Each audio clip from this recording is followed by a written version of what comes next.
Hello, listeners of the latest episode. Welcome to the new chapter of our story. Marcus Webb Jr. opened his eyes on day 8 of reversal treatment. Dr. Morrison was monitoring neural scans when the change registered. Webb's conditioning signatures, the patterns that marked Hunter programming, were gone. Completely. Replaced by normal human cognitive function. Marcus, Morrison said carefully, not sure what would emerge. Can you hear me? Yeah, Marcus said, his voice rough from 8 days of sedation. I can hear you. Where am I? You're in medical. You've been unconscious for 8 days. Do you remember what happened? Marcus's eyes focused. Clear, human, no predatory gleam, no Hunter coldness.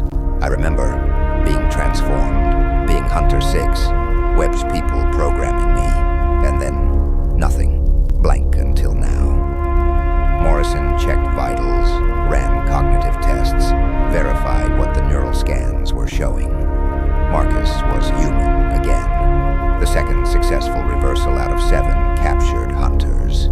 You attacked me on day 2, Morrison said. Woke up during treatment.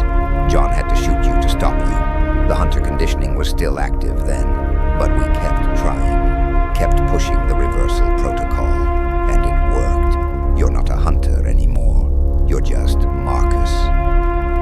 Marcus looked at his hands, flexed fingers that still had enhanced strength, but no longer came with compulsions to kill. Jennifer, did she make it? She's human again too, Morrison said. Woke up 3 days ago, full recovery. You're the second success. And the others? Thomas? The 3 we didn't know. Morrison's expression answered before his words did. Thomas was day 14, too far gone. We let him go peacefully. Same with the 3 unknowns. You and Jennifer are the only ones we could save. 2 out of 7. Marcus processed that math. Thought about Thomas Park, who'd been captured during the triple strike, who'd become Hunter 3, who'd been deemed too damaged to rescue. I'm sorry, Marcus said quietly, for attacking you, for whatever I did as Hunter 6. Webb's conditioning made me. Wasn't you, Morrison interrupted. That was Webb's programming. You fought it. Fought hard enough that we could break through and bring you back. That's what matters. John entered medical, drawn by the notification that Marcus had woken. Saw Marcus sitting up, eyes clear, talking coherently. Welcome back, John said. Captain, Marcus said, then noticed the bandages visible under John's shirt. When I attacked Morrison, did I hurt you too? I shot you, John said bluntly. 3 times. Center mass. Had to stop you before you killed Morrison. Your Hunter physiology kept you alive long enough for treatment to continue. So technically, you're welcome.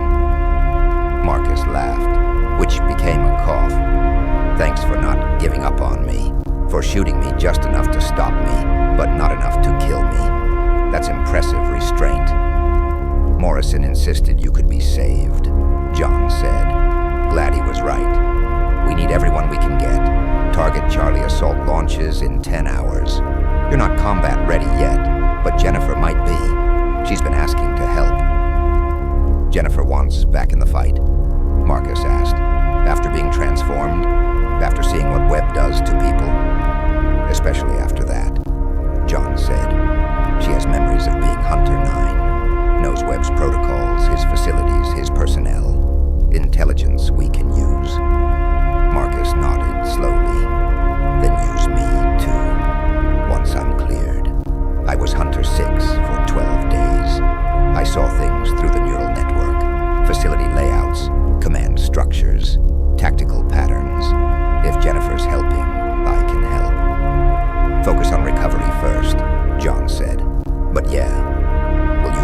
next-generation hunter protocols.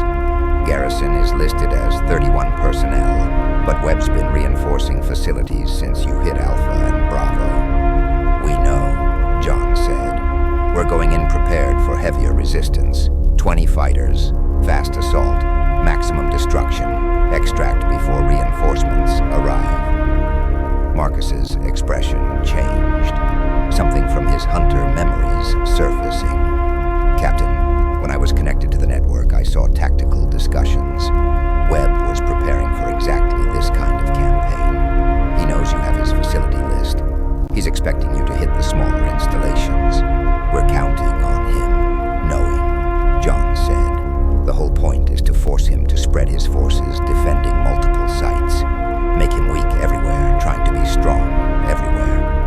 No, Marcus said, urgently. You don't understand. Webb's not just defending. He's baiting. He's choosing which facilities to reinforce heavily and which to leave vulnerable. He wants you to hit specific targets. Wants to draw you into prepared ambushes. John felt ice forming in his gut. Which targets is he baiting with? I don't know, Marcus admitted. The discussions I saw through the network were high-level strategy. Webb was planning with Colonel Mitchell. They were analyzing your probable targets based on Rachel's death. They knew she'd extracted data, knew you'd use it for systematic strikes. They were preparing specific responses. Did you tell anyone this before now? John asked, his voice tight. I just woke up, Marcus said. I'm telling you now, Target Charlie might be a trap, or Target Delta, or Echo, I don't know which, but Webb's expecting you to come, and he's ready. John pulled out his radio. Chen, Michael, meet me in command immediately. We have a problem. The emergency briefing lasted 30 minutes. Michael's assault team was already preparing for Target Charlie. Weapons loaded, routes planned, launch in 9 hours. Marcus says Webb is baiting us, John explained, using facilities as traps to draw in assault teams and eliminate them with overwhelming force. He saw the planning through the Hunter neural network before we reversed his transformation. Which facilities are compromised? Chen asked. He doesn't know. The intelligence is incomplete, but Target Charlie is high probability. It's the kind of installation Webb would heavily defend. Research outpost developing next-gen hunters. Strategic value is high. Michael studied the tactical map. If we abort Charlie, we lose momentum. Webb sees us hesitate and knows we're afraid of his traps. We look weak. If we proceed and it is a trap, we lose the assault team. Chen countered. 20 fighters walking into prepared ambush. Could be another triple strike disaster. Or it's not a trap, John said. Maybe Webb's just reinforced it normally. Maybe Marcus's memories are incomplete or outdated. We're making strategic decisions based on fragmentary intelligence from someone who was transformed and might not remember clearly. They looked at Marcus, who'd insisted on attending despite Morrison's protests that he needed rest. I know what I saw, Marcus said. Webb and Mitchell were planning for this exact scenario, using your systematic campaign against you, drawing you into kill zones disguised as targets. But you don't know which targets, Michael said. No, Marcus admitted. I'm sorry, I just know the strategy exists. The specifics weren't discussed while I was conscious in the network. Then we proceed carefully, John decided. Target Charlie assault continues, but we send a reconnaissance team first. 4 fighters. Observe the facility from distance. Confirm Garrison strength.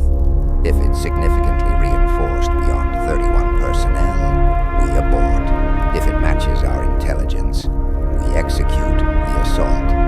Recon delays us by 12 hours, Michael said. Gives Webb more time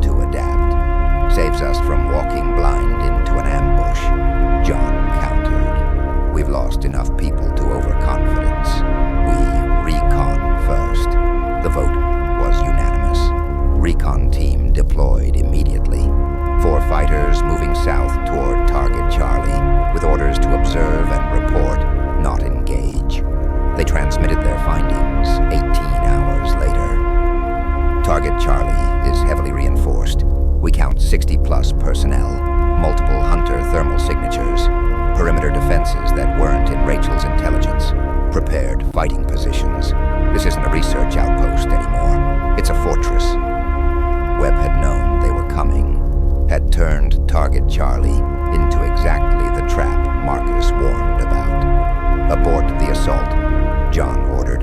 Target Charlie is compromised. We move to Target Delta instead, the Kansas training facility. Hit them before Webb can reinforce there, too. But switching targets meant new planning, new logistics, new timing. The systematic campaign that had been proceeding on schedule was now disrupted, reactive, responding to Webb's moves instead of forcing him to respond to theirs. He's taking back the initiative, Chen said. We had him defending. Now he's making us adapt to his defenses. Then we adapt faster, John said. Target Delta launches in 48 hours. We hit it before Webb knows we've switched targets. Jennifer Park sat with Marcus in medical, both of them recovering from being hunters, both of them trying to process what they'd experienced. Do you remember what it felt like? Jennifer asked.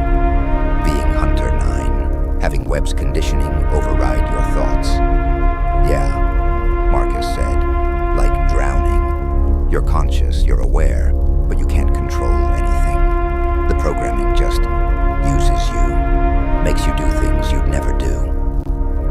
I remember tracking resistance fighters, Jennifer said quietly. Remember using everything I knew about them, their tactics, their habits, their weaknesses, to hunt them. And I couldn't stop, couldn't resist, just watched myself do it. Morrison says the conditioning is gone, Marcus said. Neural scans confirm it. We're human again. But the memories aren't gone, Jennifer said. I remember being a weapon. Remember how easy it was to kill when the programming made you. That doesn't just disappear. Sarah Anderson joined them. The first successful reversal. Day 4 transformation reversed completely. She'd been human again for weeks, but still carried the weight of what she'd experienced. It gets easier, Sarah said. The memories don't fade, but they become less immediate. You learn to separate what you did from who you are. Webb's programming made you do things, but you fought it, both of you. That's what matters. We still did them, Jennifer said. Still hurt people, still contributed to Webb's operations. Being programmed doesn't erase the harm. No, Sarah agreed. It doesn't. But you're using those memories now, helping the Resistance understand Webb's operations, turning your violation into intelligence. That's as close to redemption as any of us get. Marcus thought about his warning regarding Target Charlie, about the trap intelligence that had probably saved 20 lives. John wants to use what we learned, the facility layouts we saw, the tactical patterns, everything we remember from the neural network. Then we give it to him, Jennifer said. Every memory, every fragment. We turn being a hunter into something useful. Make Webb regret transforming us because it gave the Resistance intelligence he never intended. It was the only power they had, the only way to take something back from Webb. He'd turn them into weapons. They'd turn his weapons against him. Target Delta assault launched 48 hours later. Michael leading 20 fighters to the Kansas training facility, where Webb conditioned new personnel and programmed hunters. John coordinated from the relocated base, monitoring radio frequencies, tracking the assault team's progress through regular check-ins. Delta team approaching target perimeter. Michael transmitted at 0130 hours. No unusual activity visible. Garrison appears consistent with intent. assault began at 0200 hours. Breaching charges, strike teams advancing, initial contact with Webb's defenders. Then Michael's voice erupted over the radio, tight with controlled panic. Contact. Multiple hunters deployed as perimeter defense. This isn't 28 personnel. This is 60 plus with hunter support. It's a trap. Repeat. Target Delta is a trap. John's blood turned to ice. All teams extract immediately. Delta, abort, and extract. But extraction under fire from hunters and trained soldiers was a nightmare. The assault teams scattered, each group trying to break contact independently, trying to survive. Radio transmissions descended into chaos. Gunfire, explosions, screaming, the sounds of people dying.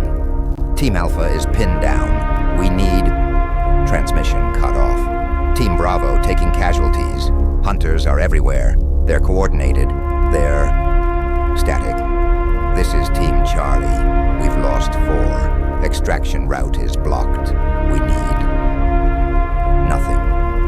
John listened helplessly as the operation collapsed, as 20 fighters were chewed apart by an enemy that had been waiting for them, that had known they were coming, that had prepared the exact trap Marcus had warned about.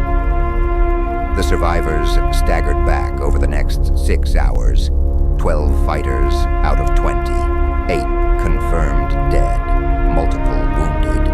Michael made it back with a gunshot wound to his shoulder and fury in his eyes. Webb knew exactly when we'd hit Delta, knew we'd switched from Charlie, had hunters positioned specifically to counter our assault pattern. How? Chen demanded. We changed targets, used different timing. How did Webb know? Someone told him, Michael said. Or he's monitoring our communications. Or he has another intelligence source we haven't identified. But he knew, and he was ready, and 8 more people are dead because of it. The systematic campaign was shattered. 2 successful strikes followed by 2 catastrophic traps. The Resistance had lost 11 fighters in the Delta ambush alone, plus the 3 from Target Bravo, 14 casualties in 5 days. We can't continue, Chen said. Webb's turned our own strategy against us. Every target we identify, he reinforces. Every assault we plan, he's ready. We're just feeding people into a meat grinder. Then we stop the campaign, John said, the admission bitter. We consolidate. We figure out how Webb is anticipating our moves. We adapt. But before they could finish the strategic assessment, Jennifer burst into the command center. You need to see this. Webb's transmitting on all frequencies. He's got a message for you. They gathered around the radio as Webb's voice emerged, calm and professional, despite having just won a significant tactical victory. Captain Martinez, David Chen, Michael Rodriguez, I assume you're listening. By now you've discovered that I've been expecting your systematic campaign, that I've turned your intelligence advantage into a liability, that every facility you target becomes a trap designed specifically for your forces. A pause, letting that sink in. But I'm not a monster. I'm willing to discuss terms. You have something I want. The data extracted from Hunter 12 before she died. The complete intelligence on my network. I want it deleted, destroyed, removed from your possession. Another pause. In exchange, I'm prepared to offer a cessation of hostilities. No more traps, no more ambushes. A temporary peace while we both reassess our positions. You keep your remaining fighters alive. I consolidate my operations. We avoid further bloodshed until Phase 2 begins. John felt the trap in Webb's offer, felt the manipulation. Webb didn't want peace. He wanted Rachel's intelligence destroyed, wanted the Resistance blind again. But then Webb's tone changed, became colder, harder. However, if you refuse my offer, If you continue your campaign against my facilities, I will change my tactics. I won't target your fighters anymore. I'll target the civilians you've been protecting. He let that threat hang in the air. There are 3 settlements in your region that have been trading with the Resistance. Small communities, families, children, non-combatants who have nothing to do with our war. I will deploy forces to each settlement simultaneously. I will eliminate anyone who resists. I will capture everyone else. And for every facility you destroy going forward, I will execute 10 hostages. You want to continue your systematic campaign? Fine. But understand that you'll be purchasing each facility's destruction with civilian blood. Your choice, Captain. The transmission ended. The command center was silent, everyone processing what Webb had just threatened. Collective punishment against civilians, hostage executions to discourage resistance operations. He's bluffing, Michael said. He won't actually target civilians. It's a psychological tactic. You sure about that? Chen asked. Because Webb's already transformed resistance fighters into hunters. Already created weapons out of people. Already planned to infect all survivors with modified infection for Phase 2. Executing hostages isn't beyond him. We can't let him dictate our strategy through threats, Michael insisted. If we stop the campaign because he threatens civilians, we've surrendered. We've admitted he can control us by threatening innocent people. And if we continue the campaign and he executes civilians, we've become the people who got innocents killed, John said. Either way, Webb wins. Jennifer was studying the transmission analysis. There's something else. Webb mentioned Phase 2 beginning. He has a timeline. He's confident it will happen despite our campaign, which means destroying 5 facilities wasn't going to stop Phase 2 anyway. Chen finished. We've been fighting a delaying action while Webb's real plan proceeds on schedule. The truth settled over them like a weight. The systematic campaign had been sound strategy against a conventional enemy. But Webb wasn't conventional. He was willing to use civilians as shields, willing to execute hostages, willing to do whatever it took to protect his timeline for Phase 2. We need to know if he's serious, John said. We need... The radio crackled again. Different frequency. Civilian emergency channel. This is Lakewood Settlement. We're under attack. Armed forces. Multiple vehicles. They're surrounding us. They're demanding surrender. Please, if anyone can hear this, we need... Gunfire. Screaming. The transmission cut off. Another frequency activated. This is Riverside Community. We're being attacked by soldiers. They're rounding up everyone. Taking people. Please, someone. More gunfire. The transmission died. A third frequency. Bennett Station to any resistance forces. We're surrounded. They're taking hostages. They say we're being held responsible for resistance activities in the region. They say... The transmission ended with an explosion. Webb hadn't been bluffing. While John and his team were analyzing his offer, Webb's forces had hit 3 civilian settlements simultaneously, captured everyone who didn't die resisting. Jennifer pulled up approximate population data for the 3 settlements. Lakewood had maybe 20 people. Riverside had 15. Bennett Station had 12. Total, 47 civilians now in Webb's custody. Plus whoever died resisting. Morrison added it quietly. The radio activated again. Webb's voice, satisfied and cruel. Captain Martinez, did you receive my message? Good. Then you understand the new rules. I now have 47 hostages from settlements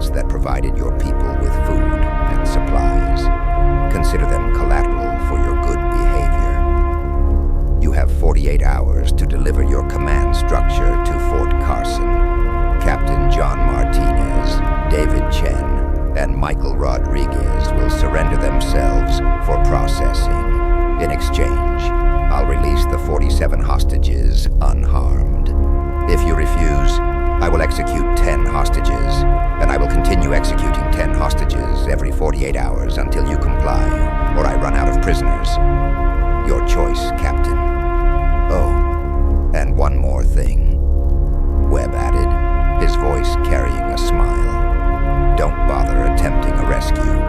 The hostages are being held at 3 separate locations. You don't have the forces to hit all 3 simultaneously, and any rescue attempt will result in immediate execution of all hostages at that location. 48 hours, Captain. I'll be waiting. The transmission ended. The command center was absolutely silent, everyone understanding what Webb had just done. He'd changed the entire nature of the war, made it about civilians instead of facilities, made it about hostages instead of territory, and he'd given John an impossible choice: surrender himself, Chen, and Michael to save 47 civilians, or refuse and watch Webb execute innocents in retaliation for the Resistance's operations. He's going to transform us, Jennifer said quietly. If you surrender. I remember the protocols from being Hunter 9. Webb doesn't just kill captured leaders.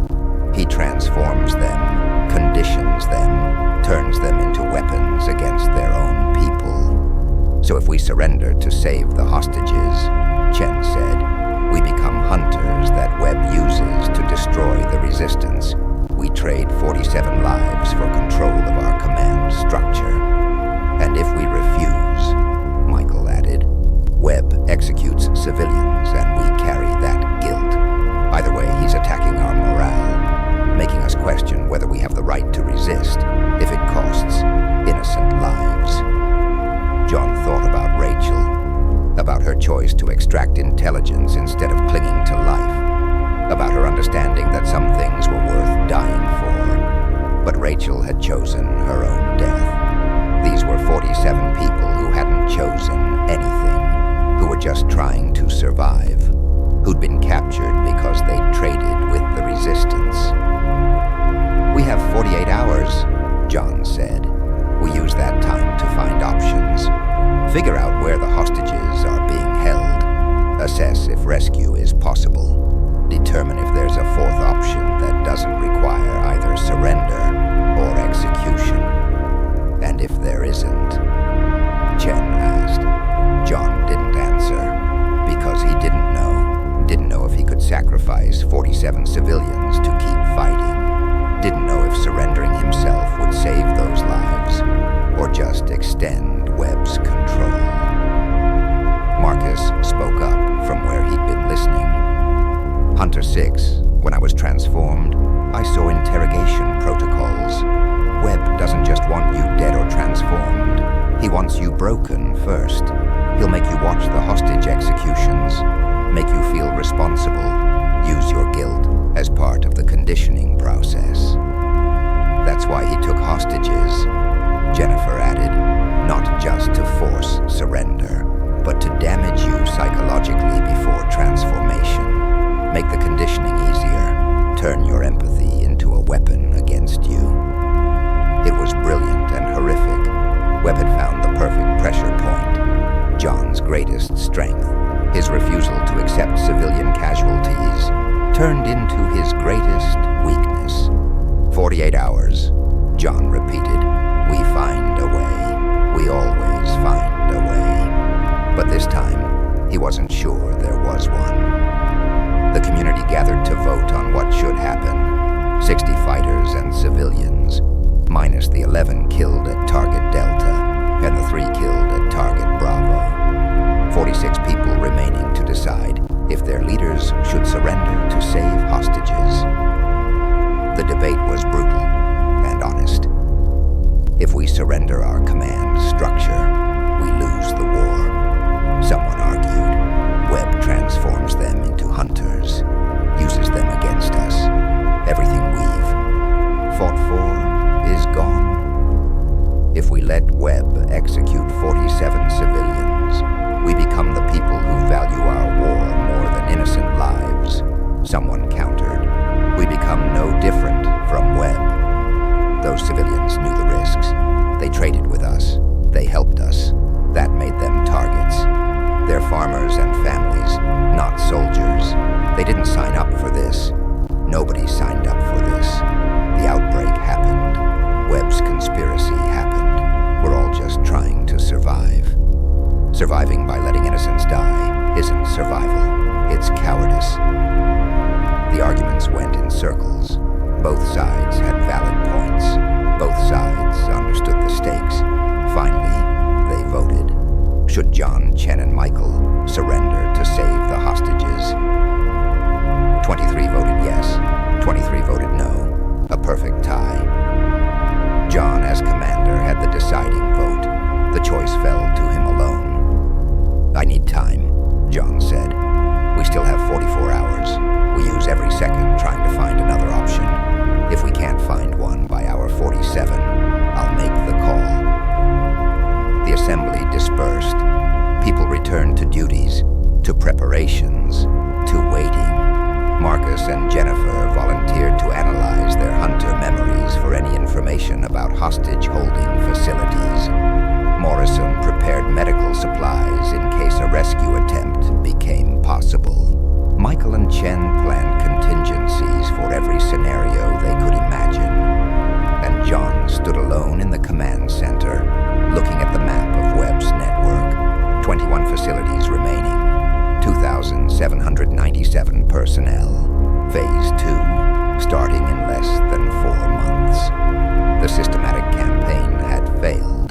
The attempt to use Rachel's intelligence to destroy Webb's infrastructure had been turned against them. And now 47 civilians were going to die unless John surrendered himself to become a hunter. Rachel's voice echoed in his memory. Tell me I was brave. Let me matter. She'd been brave. She'd mattered.